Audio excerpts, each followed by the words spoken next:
dinadamo ang pinakahuring bareta oras-oras sa DZGB.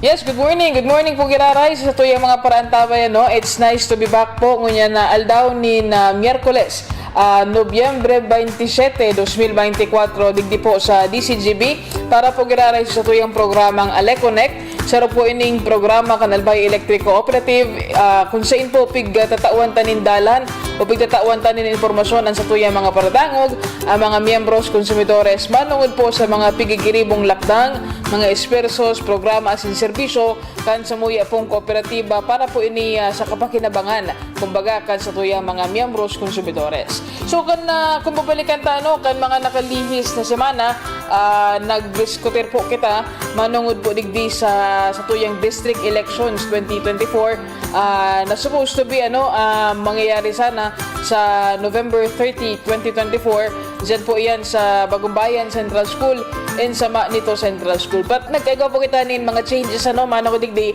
and maaaraman ta po yan, ididiskutir ta po yan sa mga masunod na minuto digdi sa tuyang programa. And may saro pa po kami nga anunsyo para man po sa papaabot ning programa manungod man po sa pagselebrar ta kan Kapaskuhan, lalo na po ining para po sa tuyang mga kababayan. So kung nakali sa semana nakaibahan ta ang pamayokan Member Organization Development Section o MODS na si Miss Hilda Segovia, ay Diyos ko mga paradangog, dahil ka mo talaga dahil do mamimiss. Kaibahan ko na naman ngunyan si Ma'am Hilda. And saro pa dyan, bako lang ining bako lang saroan magayon nakaiba tango niyan makakaibahan taman ngunyan inang the best talaga. Pinakamagayon na Division Chief na Member Services Division o MSD, si Ma'am Joanna Candy Apostol. So yan, sabi ko nga ni po, duwa ang kaibahan ko ngunyan na magayon na babae na garo day malamang din nahiling sa mga programa ta kang AleConnect. Good morning Ma'am Candy, good morning Ma'am Hilda. Good morning Ange, good morning po sa tayo mga parang. Sorry po kasi nagyulok lang kami sa introduction ni Ange Calero. Kaya nakaka-pressure po mag-guest sa AleConnect kasi grabe po ang adjective na tinagamit. Kasi superlative lang, magayunon. Magayunon. Yes. So, mga tugang yung kita ngunya nagdiba ko po para magtaok comedy show. Matao po kami sa Indonin impormasyon manungod sa mga dapat din maaraman, lalo na po ini mga nag-aarantabay para sa district elections this coming November 30. So Ma'am Candy, Ma'am Hills, ano po ang status kaining sa tuyang district elections? So, kung marurumdaman ta Ange, kan nakaaging semana, nagpuon na kita kan sa tuyang required na posting kan sa tuyang mga master list. Nagpuon din kita mag-post kan sa tuyang mga official notices sa kada barangay na sakop po kang District 5 o dyan po sa Albay District, as in dyan po sa munisipyo kan Manito. Unfortunately, Ange, ang satuyang screening committee sa paagi kang Member Services Division, day po kita naka-receive ning any applications for candidacy. Kung kaya't ang satuyang DECOM o ang ang alta po na District Election Committee ay nagdeklara man po ning failure of election. So halimbawa ma'am, possible pa daw po sabi kayo ng consumer na ini kung pwede pang mag-apply sinda, may nag-apply ngunya na aldaw na ini hanggang sa November 30, may mangyayari pa bang eleksyon? Well, Ange, ini kaya may tigsusunodan kaya kitang pre-election activities timeline. So, ini po pigpapa-approve ta sa AleCo Board of Directors and ang AleCo Board of Directors man po ito transmit or isa-submit po iyan sa National Electrification Administration na iyo po ang final na nagtatao sa tuya kay approval na kita magkondusir nin eleksyon. So, sa nasabi ng timeline, Ange, ang last day kang filing kang candidacy is November 20, 2024. So, pirang aldaw na ang nakalipas So, definitely po, maski man may mag-attempt, na po, iyan siya ako kasi nag-lapse na siya duman sa deadline. Pero sayang Ma'am Hills, kasi kan nakalisa sa mga napiguro nanta sa mga qualifications, sa mga, kumbaga, makakaputan nindang function sana as Board of Directors. So, after this, ma'am, possible bang mag-schedule ulit tayo in the coming months, in the coming 2025 siguro, panibagong eleksyon? Yes. Yes, of course, lagi naman tayo nagkakaroon ng mga district election. So, schedule din natin 'yan kasi hanggang sa ngayon naman wala pa rin po tayong board of director na nakaupo para sa District 5. So, abangan na lang po natin sa mga susunod na araw o sa mga susunod na buwan yung announcement naman ni Aleco kung kailan naman po tayo magkakaroon ng another district election for the District 5, Albay and Manito. Pero Ange, maidagdag ko lang dahil bagata nag-aadang-adang man ang local elections, nagpaluwas po si NEA, si National Electrification Administration, ng advisory sa gabos na electric cooperatives na i-postpone mo na ang gabos na mga mangyayaring district elections, including the annual General Membership Assembly na scheduled until May. Yes, 2025. So, day po kita, Ange, pwede mag-conduct ng elections na yan for the said period until matapos po ang local elections. Habuta din kasi yung bagay niyan sa mga pag-iiwasan din, of course, kan COMELEC. Ini pagtiripon-tipon, tayo hindi po ba piyagibot ang district elections as in an AGMA, saro po bagay ining activity or event na nagtitiripon-tipon kita-kitao. So, para maiwasan din siguro ang mga, ang mapintaan kay any politics. So, kaya po, nagdi-differ man po ang mga araw kaining activity. So, definitely, siguro kung makondusir man po kita kay district election, sa asahan ta po iyan after the local elections na. Yeah, so, big search ko ba yan, Ma'am Candy, Ma'am Hilda? Ini pala, so Memorandum number 2024-43, deferment of district elections scheduled within March 16, 2025 to May 15, 2025. So, technically po, mga ka-Aleco sa mga nag-aarabang po dyan ng mga member consumers, mga namundo, siguro, na dahil nalawas giraray ang sa tuyang eleksyon para sa District 5, mahalat-halat ko na kita, no? Kasi masunod kita sa batas, kumbaga. Yes. So, yun po. Again, okay, dito ta. So, again po, we are formally announcing na dahil po malalawos, nagkaigwa po nin failure of elections sa satuyang district election na schedule po sa District 5 or Albay District Manito. So, sa mga masunod pong aldaw, papaaraman binasa na po kung noarin po naman ang masunod na sa tuyang district elections. And bago ang gabos din, Ansha, pasalamatan ta din ang gabos na nagtabang po sa satuyang district election. So, yaon po dyan sa tuyang members, sabi nga ni Ms. Hilda, ini pong tiga-apod ng DECOM or District Election Committee. Pasalamatan ta po ang satuyang chairman, si Sir Ernesto Mimay. Siya ang chairman kang DECOM. Si Sir Ernesto, siya din ang principal kang Bagumbayan Central School. Bagumbayan Central School. And yaon mo po dyan, of course, si Roberto A. Banda, ang secretary po kan DECOM, and si Miss Mercedes B. Dahak, ang sa tuyang third member. So, ini-ancho actually mga public school teachers ini na kada district election ay istorbota po para sa additional na task na ini sa INDA. Ma'am Hills, may naghahapot digdi. Pag nag-schedule po kamo next year ki eleksyon, pareho pa ba ang qualifications na haga doon sa aplikante? Yes, parehas pa rin po. Sabi ta nga sa discussion ta before na ang sa tuyang district election may tigsusunod pong district election code. So ang bawat election po na nangyayari, tigsusunod ta ang bawat timeline, may mga prescripted dates na dapat po kitang sunodon pag nagkakaigwa po kita kay mga district election. So, si mga qualification, yaon man din po yan sa district election code. So, dahil po yan nagbabago, if ever man na magkaigwa po kay mga pagbabago, ma-announce man din po kami para dyan. So, again, no, sa mga satuyang mga paradangog, mga kaleko, di po ibig sabihin na nagkigo kita ng failure of elections, mabago po ang satuyang qualifications. And of course, rest assured po na kamo po gabos makakaaram in case na magpaluwas giraray kita din schedule. So, aside from that makakaaleko, ining sa tuyang medyo makamundo na news na kita di ba? Di kita nalawos, may pigprepararan ka, yaon sa mga personalis ka deped. Ngunyan, ma-move on kita sa medyo good news. Bako man ini para sa tuya, but for other people, Ma'am Candy and Ma'am Hilda. So, take it away. So, Ange, sa maabot na December, syempre, it's the season of giving, ang Albay Electric Cooperative Incorporated po, or ang ALECO, magkukondusir po sa giraray nin sarong corporate social responsibility activity na nakafocus po kita ngunyan duman sa mga kababayan tang lubos na naapektuhan po kang nakaaging mga bagyo. So mga sunod-sunod na Yes, si mga sunod-sunod bagyo, si Typhoon Christine, na sinundan pa po ka itong Typhoon Pipito. So, as of now, we have already identified ini pong beneficiary tang lugar, pero data na ang singaranan because we are ongoing pa naman ang coordination tab. But, definitely po, ini si mga lubos na naapektuhan kan bagyo. So, ini po,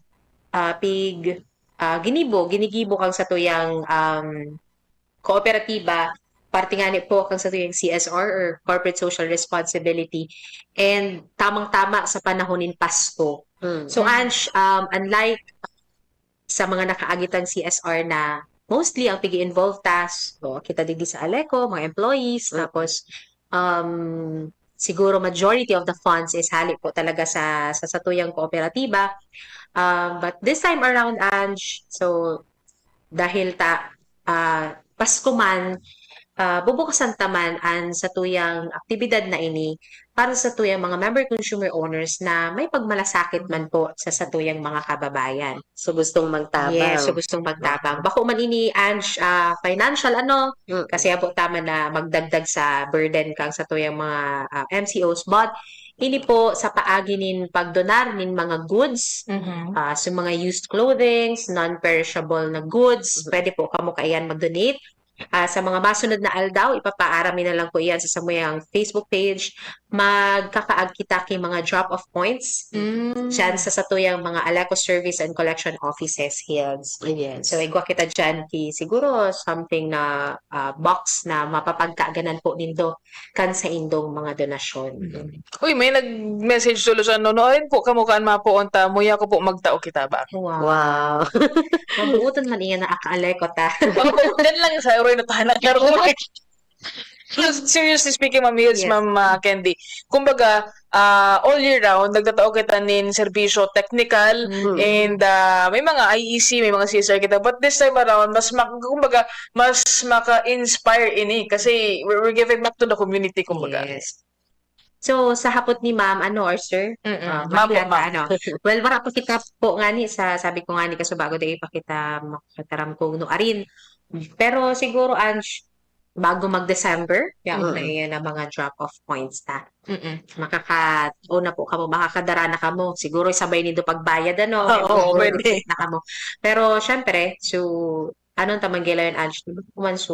So mga mas gagamit pa man po talaga, Mga pwedeng pakinabangan, kumbaga, Yes, and mapakinabangan. gamit talaga, Ma'am Hills. And i-share ko na din, Ansha, kasi nagkaigwa na baga kita ng initial meeting, igwa kita dyan kitulong aktibidades sa lugar na dudumananta sa tuyang beneficiary. Yaon dyan, yun na nga tigasabi provision kay relief goods or Christmas goods, so mga magagamit po nindang na Pasko.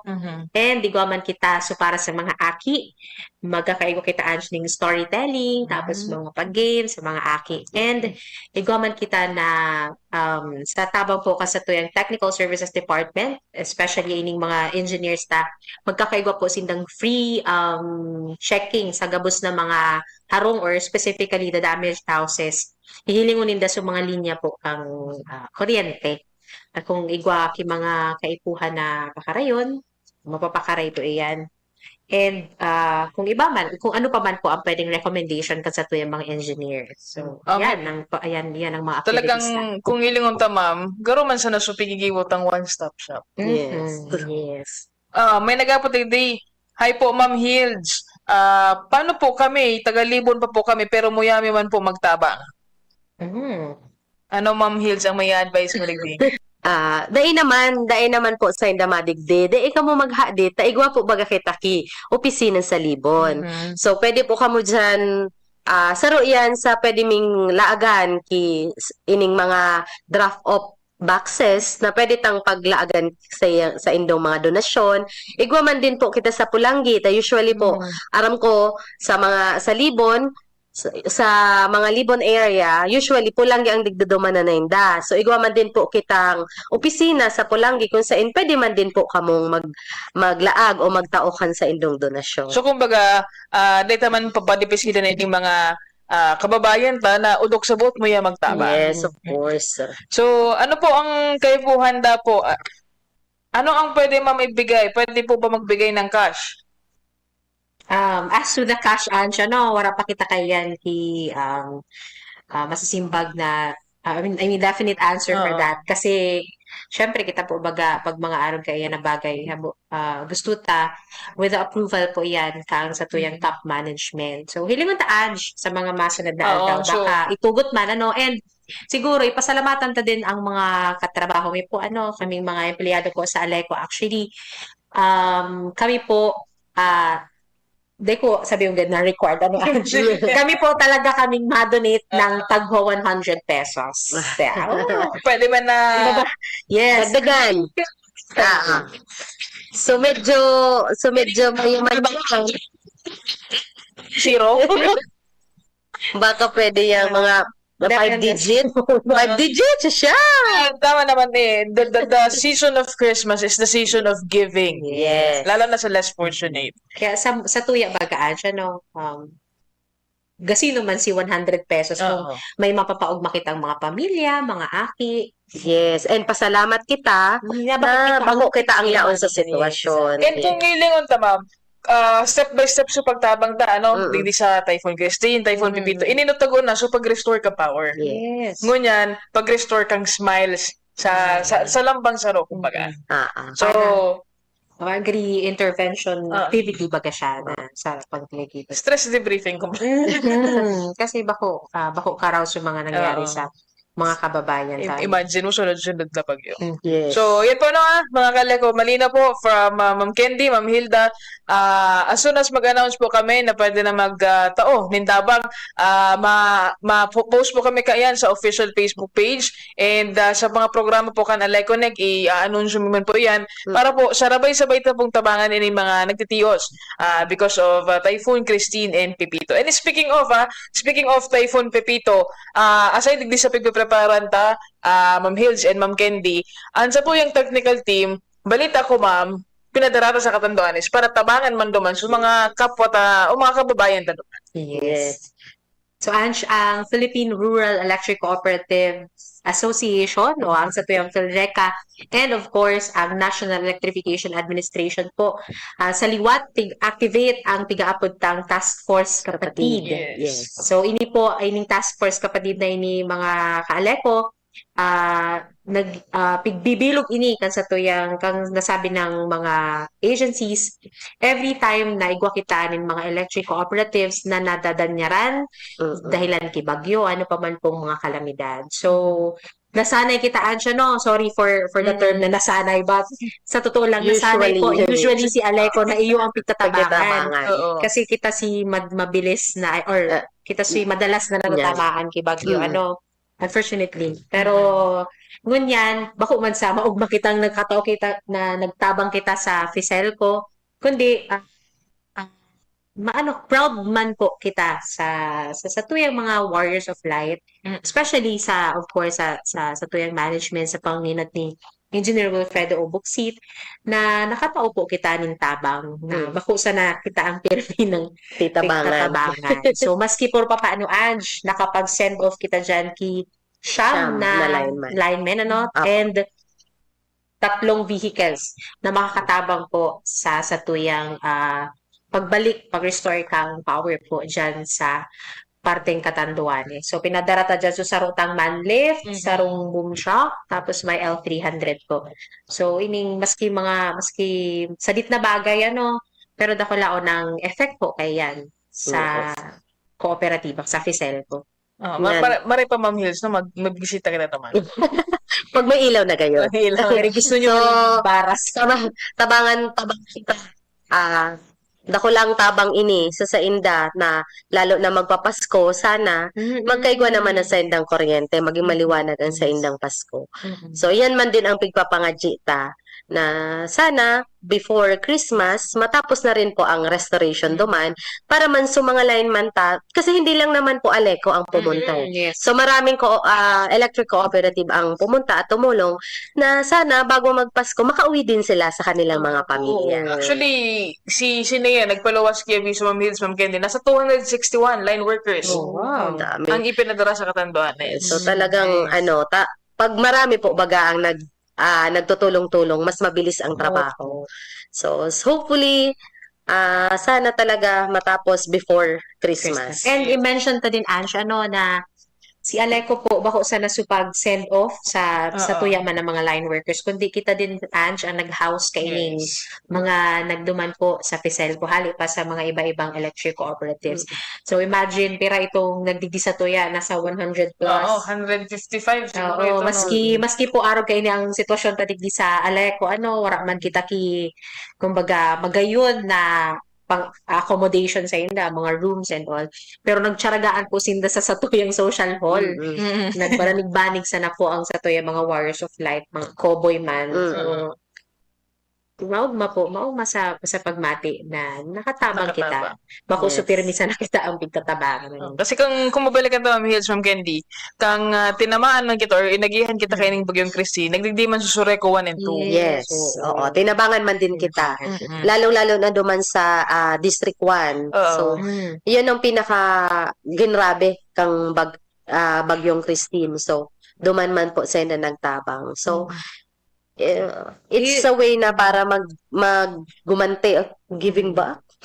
And magayon ng Ange pagka na culture ini sa tuya mga electric cooperatives. And pasalamat kita syempre sa PhilReca, tsaka sa NEA. Kasi sinda po ang author or sinda ang Ano mo kayo ulit ito. Sila ang ang moving force. Wow. Moving forward. Okay. Okay. So, pasalamat man kita, of course, sa PhilReca and sa NEA. Sinda ang moving force. So, nagkakaigwa kita kaining task force kapatid. And na-mention mga ni bago ni Hilda, so sa Christmas, naramdaman ko kang Bagyong Ringing. Wow! Dahil sa edad. Elementary pa lang kayo. Grade 6. Kayo to. So, arong man kaan sa prayer, naramdaman ko kayo to na sana. Parang nangyari ito November 30. Tapos magpapasko man. So, si Aleco pa kayo to. So, old Aleco. Grabe man kayo to sa pagpuro pangajitang. Sana mag-abot ang Pasko. na maliwanag. Maliwanag na. Which actually happened din. Kayo, nagpasko para kayo to, may naman. Because I think arong man kayo to ang nangyari na may tinadaraman ki mga electric cooperatives nagtarabang-tabang. So, ano man po kayan sa ngunyan na panahon?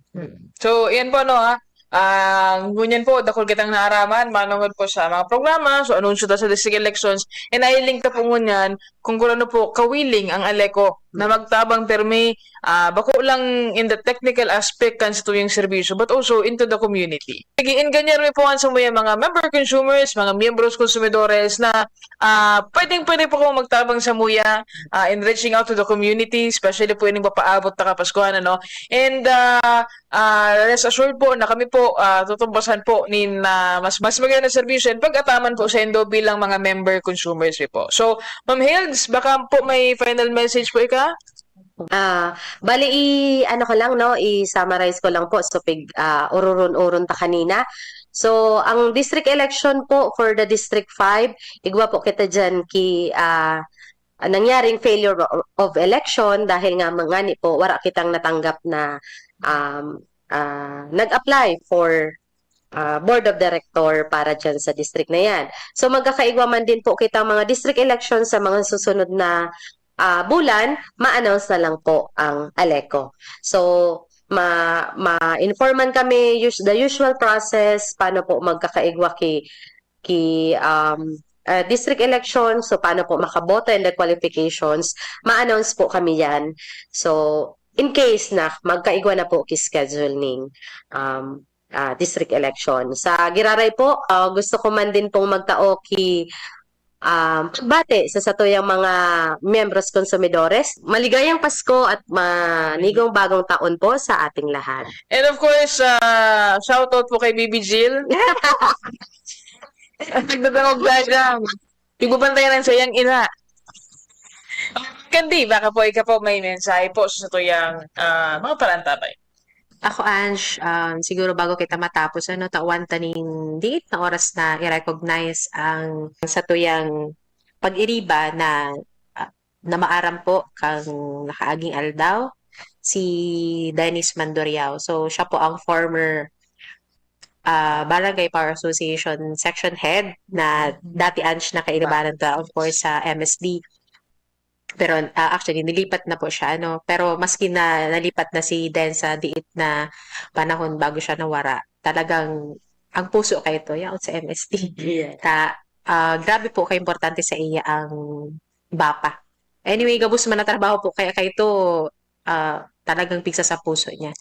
Pero iba lang so dedication niya pag sa BAPA. Nahiling may iyan, of course.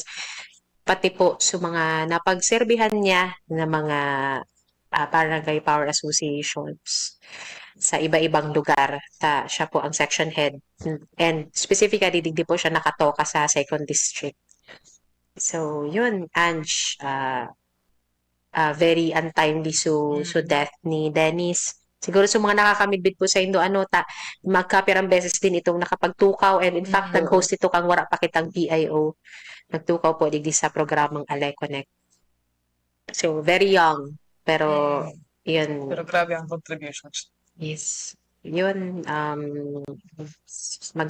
sana po magtao man po kita kidiit pagpangadji sa samuyang pag-iri. So, yan po, although na mamundo na may, kumbaga, na natapyasan ang sa tuyang team. But rest assured po, ang samuyang grupo, ang samuyang team po, ang samuyang kooperatiba, patagos po ang pagservis sa mga albayano, lalo na po sa mga member consumers. And with that, mapasalamat po ako, Ma'am Candy, Ma'am Hill, salamat po, Giraray. Until next episode. Ito na naman. Sana po, dahil po kamo magsawa sa COVID. Thank you so much po, Ma'am Candy, Ma'am Hills. So, yan po, Giraray, mga tugang ang mga napag-ulayan, tango niya napagkaldaw. Manungod po sa failure of elections for District Elections 2024. Manungod po rin sa gigibuhon tang outreach program sa Kapaskuhan. And ini pong big-anunsyo na kumbaga nakipagtabangan sa tuyang kooperatiba sa Task Force Kapatid para po dyan sa Banwaan o kaya probinsya kan Catanduanes. Sa Giraray, nakaibanta si Ma'am Hill Segovia at pamayokan na Mods, and ang pamayoman po kang MSD si Ma'am Joanna Candy Apostola. Ako po, Giraray, ang sendong kaibahan sa programang Aleconnect. Ako po si Ange Galero. Salamat. Ang Albay Electric Cooperative